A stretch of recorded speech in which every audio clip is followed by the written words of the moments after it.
აქცია მიმდინარეობს ამ წუთებში სოფელ მანავში. ადგილობრივები საჯარო სკოლის პრობლემის მოგვარებას მოითხოვენ, რომელიც 4 წლის წინ დაიკეტა. ამ წლების განმავლობაში კი სკოლა არც გარემონტებულა და მის ადგილზე არც ახლის აშენება უცდია ვინმეს.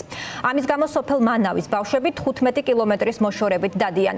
ასე გრძელდება უკვე წლებია, მკითხვებზე პასუხებს თუ როდის მოგვარდება ეს პრობლემა, მანაველები ადგილობრივი მთავრობისგან ვერ იღებენ.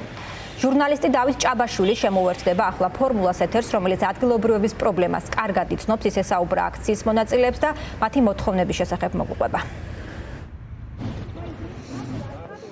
საგარეჯოს მუნიციპალიტეტის სოფელ მანავში ადგილობრივი მოსახლეობა ამ წუთებში საპროტესტო აქციას მართავს.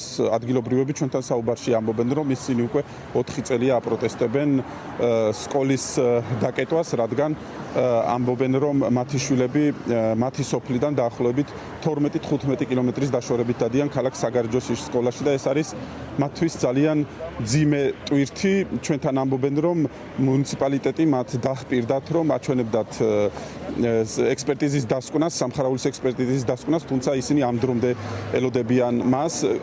ადგილობრივები უკვე აქციას რამდენიმე დღეა მართავენ, თუმცა მათთან ხელისუფლების წარმომადგენლები არ მოსულან და ისინი კონკრეტული პასუხების მიღმა არიან დარჩენილები.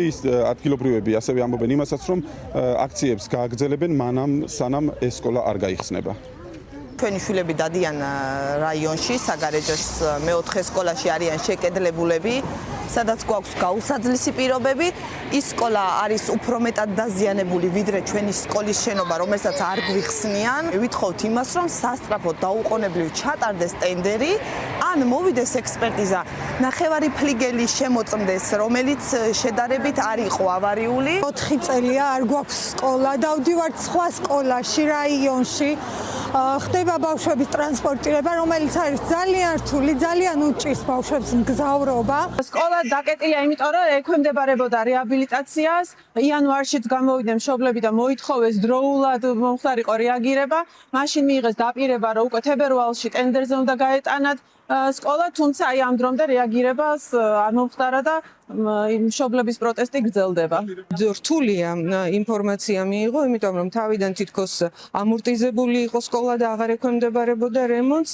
მერე ითქვა, რომ შეიძლება რემონტი, მაგრამ ტენდერი არ ცხადდება და არ ცხადდება.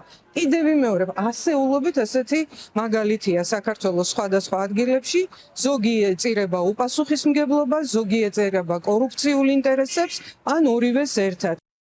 ადგილზე ჩამოვიდნენ ოპოზიციის წარმომადგენლები, სხვადასხვა პოლიტიკური პარტიების წარმომადგენლები, გაესაუბრნენ მოსახლეობას, მოისმინეს მათი პრობლემები და ისინიც ჩვენთან საუბარში ამბობენ, რომ ეს სკოლა არ არის ისეთ მდგომარეობაში, რომ აქ სოფელში მცხოვრებმა მოსწავლეებმა ვერ შეძლონ სიარული.